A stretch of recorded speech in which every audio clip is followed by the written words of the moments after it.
Stroke patient যে আসছে আমাদের সুস্বাস্থ্য কেন্দ্র এলাকায় যেখানে আসছে পেশেন্ট গুলো, তো সেখানে আমাদের যে জিনিসটা বলা হচ্ছে যে বি ফাস্ট, এই জিনিসটা আমাদের ফলো করতে হবে।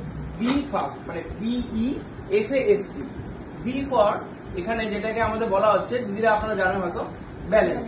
ঠিক আছে, যে স্ট্রোক হয়েছে না কিনা পেশেন্টটা একটা কি দেখবেন যে একটা লস অফ ব্যালেন্স আছে, এখানে পড়ে যাচ্ছে এখানে পড়ে যাচ্ছে। ঠিক আছে, ই ফর হচ্ছে আই, চোখটা দেখবেন এমন হবে চোখটা ঝাপসা দেখছে, বা অনেক সময় দেখবেন যে চোখের ডবল ডবল ভিশন দেখছে। এ ফর কে বলতে পারবেন দিদি?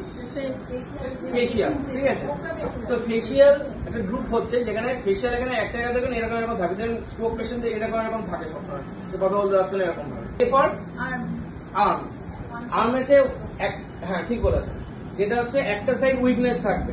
ঠিক আছে, এবার এস স্পিচ, ঠিক স্পিচ, একদম স্পিচ, স্ল্যানিং অফ স্পিচ, এই ওয়ার্ডটা সবসময় ইউজ করবেন, যেটা হচ্ছে যে মানে জড়িয়ে বলছে, যেটা একটা স্ল্যানিং অফ স্পিচ বলা হচ্ছে। ঠিক আছে, টি ফর টাইম। ঠিক আছে, একটা গোল্ডেন টাইম আছে। ঠিক আছে, গোল্ডেন টাইমটা বলতে পারবেন? 4.5 ঘন্টা। ঠিক আছে, কিন্তু 4.5 ঘন্টা অতক্ষণ ধরে রাখা যাবে না, এটাকে আমাদের পাঠিয়ে দিতে হবে স্ক্যান হচ্ছে, বাকিটা আদার্স কি হচ্ছে, তারপরে সেরকম ভাবে ম্যানেজমেন্ট হবে।